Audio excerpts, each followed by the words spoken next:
भारत विकसित होगा तो महाराष्ट्र इंजन के तौर पे काम करेगा। पूरे देश की भी ये सोच है कि महाराष्ट्र में जो गट्स होना चाहिए, जो स्पिरिट होना चाहिए और जो सिस्टम है, तो महाराष्ट्र ही पूरे देश को आगे खींचेगा। इसका मतलब है कि इंजन बनकर आगे जाके काम करेगा।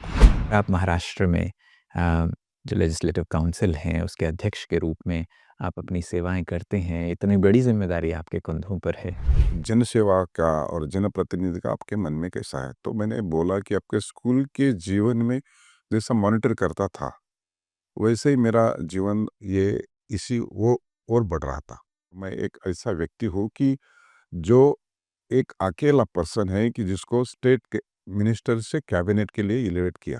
19 दिसंबर 2024 में सभापति के तौर पे जो बोलते इनोनिमसली चुना कि जो 100 साल का रिकॉर्ड है काउंसिल का, कोई बहुमत से चुने गए, ये 100 साल में पहली बार हुआ। आज के इस मॉडर्न लाइफस्टाइल में जहाँ पर हम देखते हैं टेक्नोलॉजी का युग है, हम बहुत मॉडर्न होते जा रहे हैं। फॉरवर्ड और मॉडर्न लाइफस्टाइल आ गई है। इसमें तो कुछ नहीं, रो रो के बैठते हैं, अध्यात्म पता नहीं और उनको मेडिटेशन में जाने का सब्जेक्ट नहीं है। मन को जब दुख लगता है तो सभी को अपने भगवान को और माँ की याद आती है। इसका मतलब यह है कि आप भगवान को और माँ का याद आती है कि अध्यात्म की ओर बढ़ते हैं। नेचुरली आपकी पारखी नज़र है, आप बहुत सारे चीज़ों को देखते हैं। तो यहाँ आपने क्या देखा, क्या चीज़ आपको अच्छा लगा? इंटरनेशनल सेंटर होने के कारण बहुत सारे लोग अभी इस वजह से देख रहे हैं, आध्यात्मिक जो बात होती है, अध्यात्म जो कहता है, करता है, अनुभव करता है, तो उसी वजह से कि पूरा शांति भी मिलती है। अहिंसा की ओर कोई बढ़ता नहीं है। इस वजह से ये ब्रह्म कुमारी इसका योगदान बहुत ही महत्वपूर्ण है।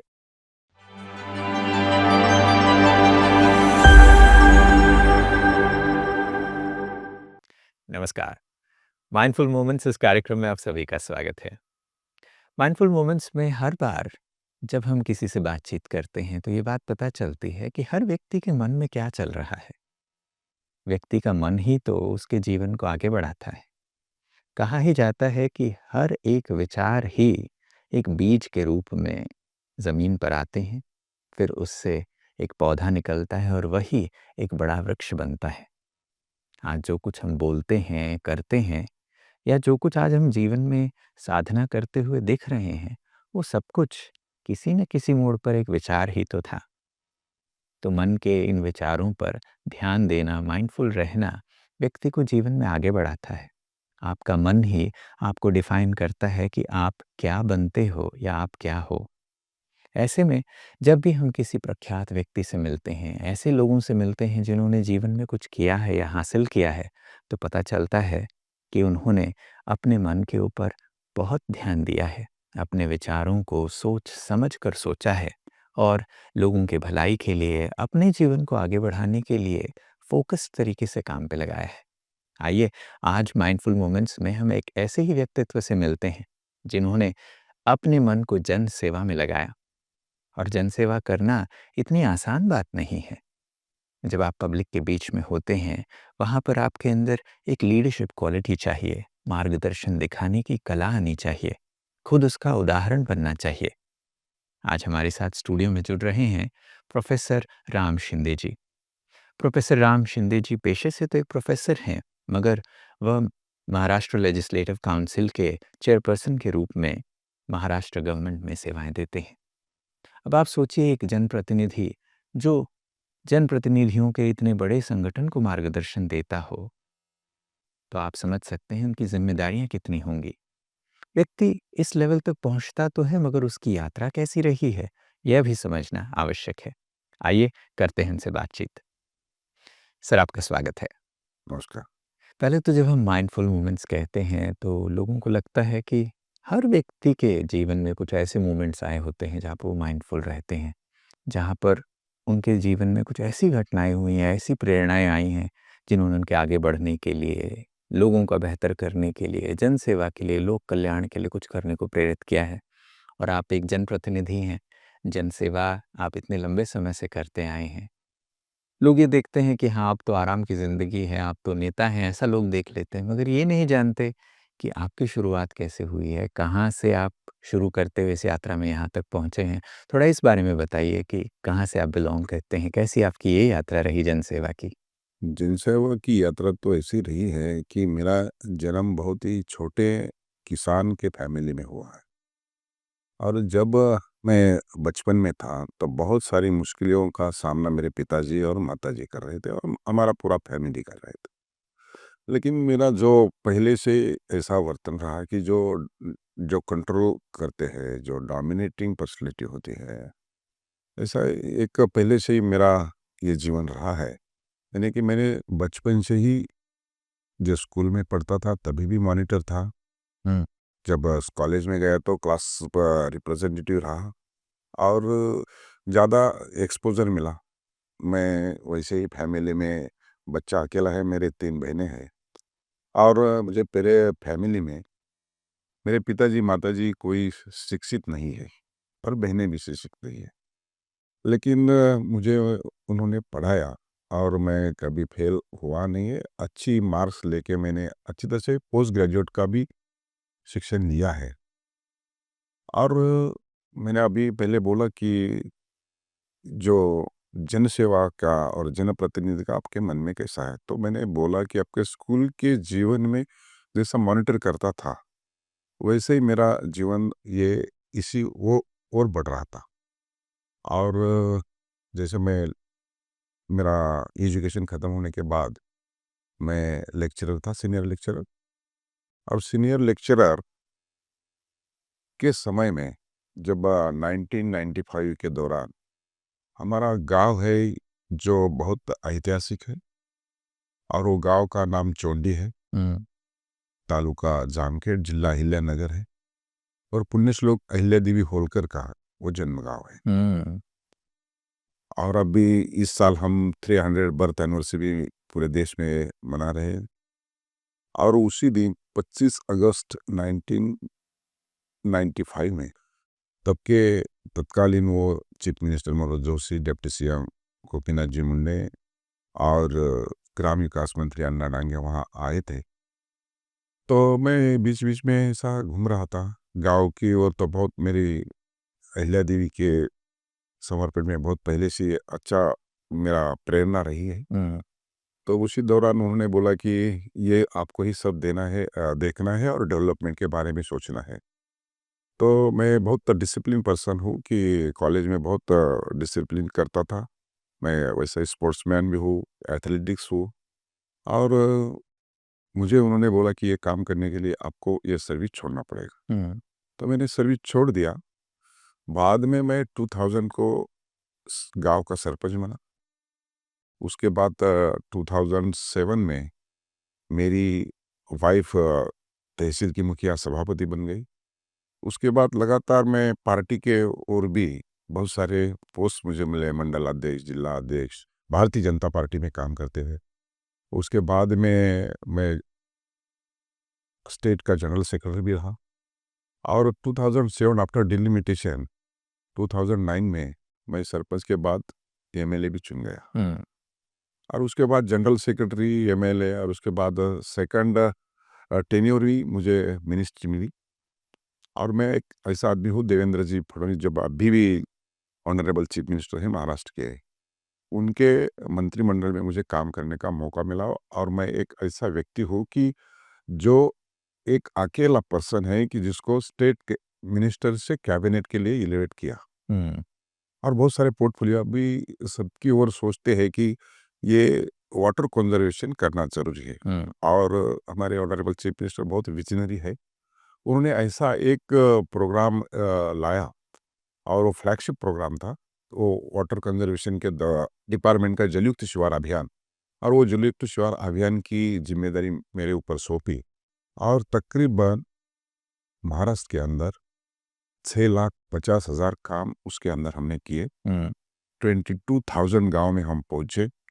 और तब से लेकर आज तक जो सूखा के टाइम में जो टैंकर लगते थे, हुँ। अभी बहुत सारी कम संख्या हुई है। हुँ। और उतना टैंकर की बात नहीं, लेकिन किसानों के लिए ये जलयुक्त शिवार अभियान ये मिशन मोड पे काम किया, वो फ्लैगशिप करके काम गवर्नमेंट ने किया और वो बहुत अच्छा रहा। जबकि बारिश का पानी गिरता है हुँ, तब वो रिजर्व करते हैं। जब बारिश 2 बारिश के बीच में जो खंड होता है और फसल को पानी की ज़रूरत होती है, उसी टाइम वो पानी यूज़ होता था।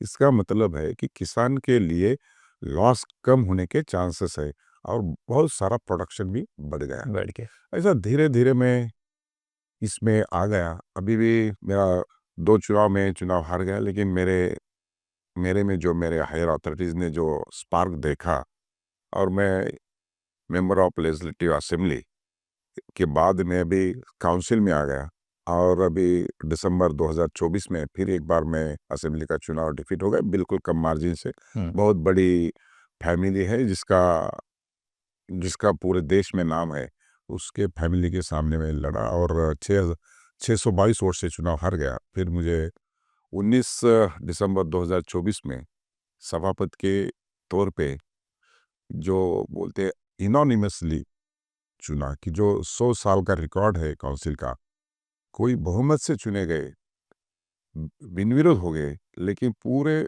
सदन के सदस्य ने एनोनिमसली इनोनिमसली चुनना। ये 100 साल में पहली बार हुआ है।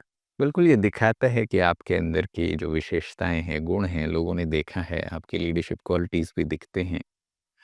अब प्रश्न उठता है कि आप इतनी सारी चीज़ों को करते हुए आए हैं, ग्रास रूट लेवल से यहाँ तक पहुँचे हैं और जन सेवा में आपने वही सारे काम किए हैं, जो लोगों की समस्याओं को निवारण करे, किसानों की समस्याओं को निवारण करे, जल संरक्षण का काम आपने किया है। यहाँ आप ब्रह्मा कुमारी इस परिसर में आए हैं, नेचुरली आपकी पारखी नज़र है, आप बहुत सारे चीज़ों को देखते हैं। तो यहाँ आपने क्या देखा, क्या चीज़ आपको अच्छा लगा, वो चीज़ शेयर करें? ये माउंट आबू तो पूरे देश में अपने यहाँ प्रसिद्ध है। ये विंटर सेशन में या समर सेशन में बहुत ही यहाँ प्लीजेंट वेदर रहता है। लेकिन ब्रह्मा कुमारी का ये इंटरनेशनल सेंटर होने के कारण बहुत सारे लोग अभी इस वजह से देख रहे हैं और ये बहुत नेचुरल यहाँ सब फैसिलिटीज़ है। यहाँ आते तो मन बहुत प्रसन्न होता है। मैं रात को 1 बजे पहुँचा, लेकिन पूरा दिल्ली चंडीगढ़ अहमदाबाद से यहाँ रात को 1 बजे पहुँचने के बाद मैं तुरंत यहाँ सो गया। इसका यहाँ का जो वाइब्रेंट है वो बहुत ही अच्छा है और ब्रह्म कुमारी के पिछले 85 ईयर से काम कर रहे हैं। वो सोशली अच्छा काम कर रहे हैं, हेल्थ वाइज काम कर रहे हैं और लोगों को ज्ञान देने के लिए, मेडिटेशन करने के लिए जो काम रहा है हमारे देश में और देश के बाहर भी, वो बहुत अच्छा है। और ये काम करना अभी इस डिजिटल कंप्यूटर जो गूगल होता है, सैटेलाइट होता है, जो पुराने ज़माने में ये कहीं दिखता दिखता नहीं नहीं था। था। और इस का अभी लोगों को लग रहा है कि ये करना ज़रूरी है, क्योंकि फैमिली के अंदर डिस्प्यूट्स होते हैं, कम्युनिटी में डिफरेंसेस होते हैं।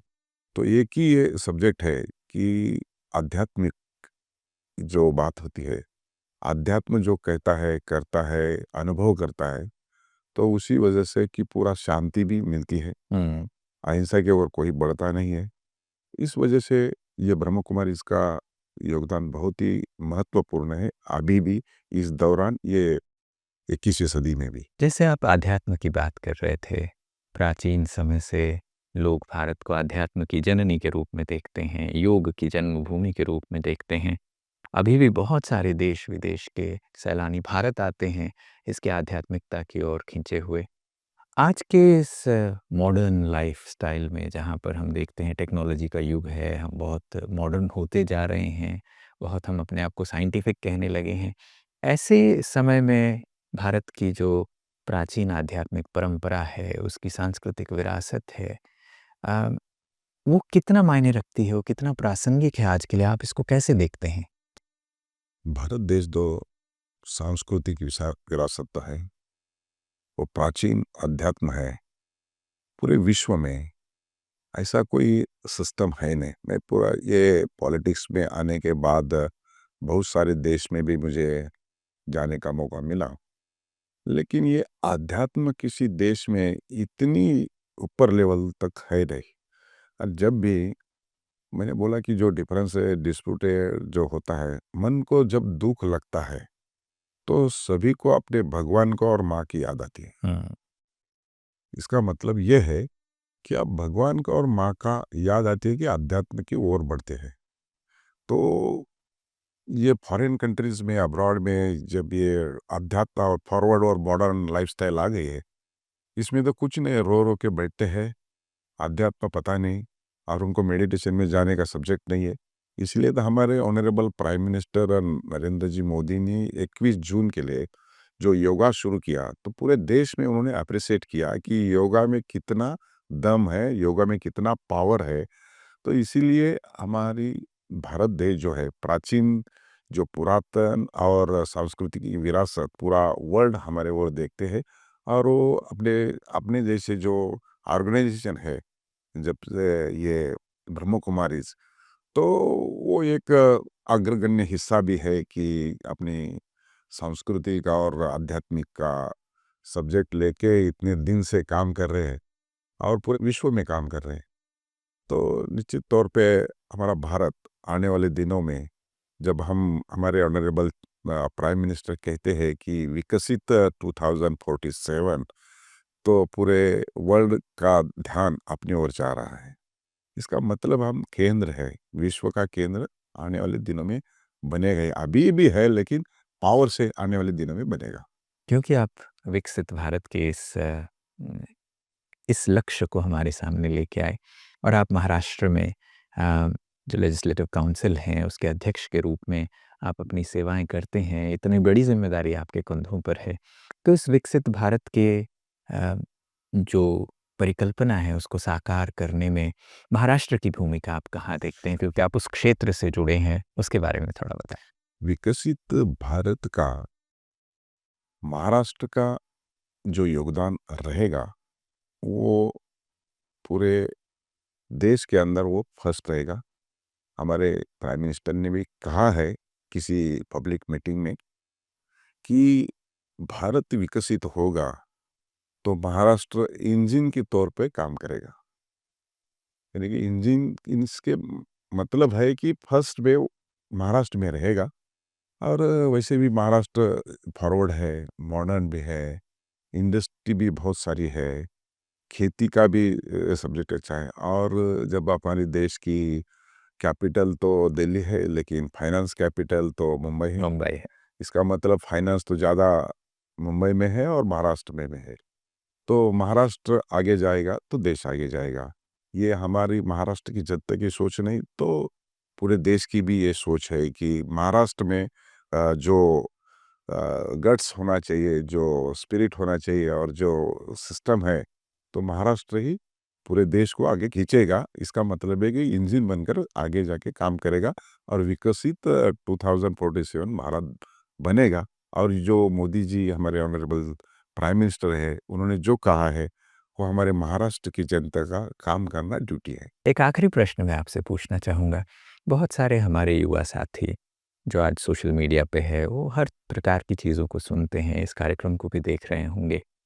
तो एक विकसित भारत के बारे में जब आप बात करते हैं, तो आज के इस आध्यात्मिक धरोहर को जो भारत की प्राचीन संस्कृति हमको देते आई है, उसे लेकर एक सकारात्मक सोच के साथ आगे बढ़ें, एक नए भारत का निर्माण करें, उसके लिए आप क्या प्रेरणाएँ हमारे युवाओं के लिए देंगे?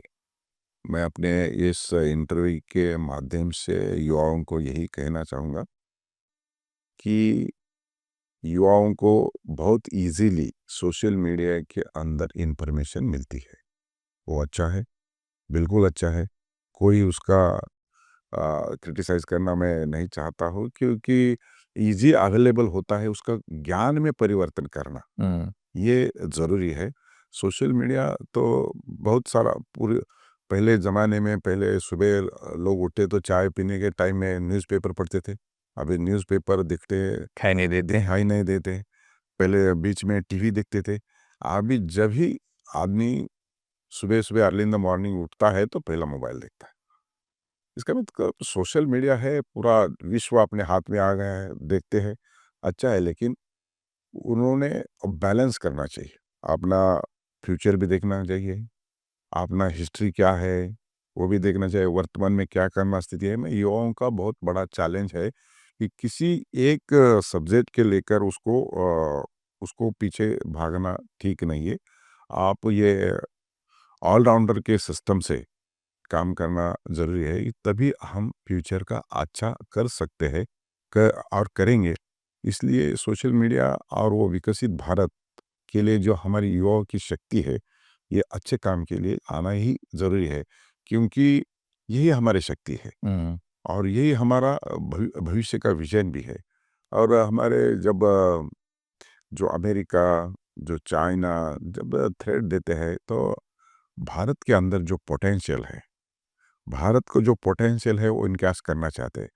और वो कंटिन्यूअसली हमको दबाव में लाना चाहते हैं, लेकिन हमारे जो लीडरशिप जिसके अंदर है, जो प्राइम मिनिस्टर मोदी जी है, उनको भी लग रहा है कि ये ऐसे प्राइम मिनिस्टर है, तीसरी बार चुन कर आए हैं और इतनी बड़ी पूरे विश्व में डेमोक्रेसी है और डेमोक्रेसी में ही चुन कर आए, तो आगे जाके ये विश्व का नेतृत्व करेंगे, देश विश्व का नेतृत्व करेगा।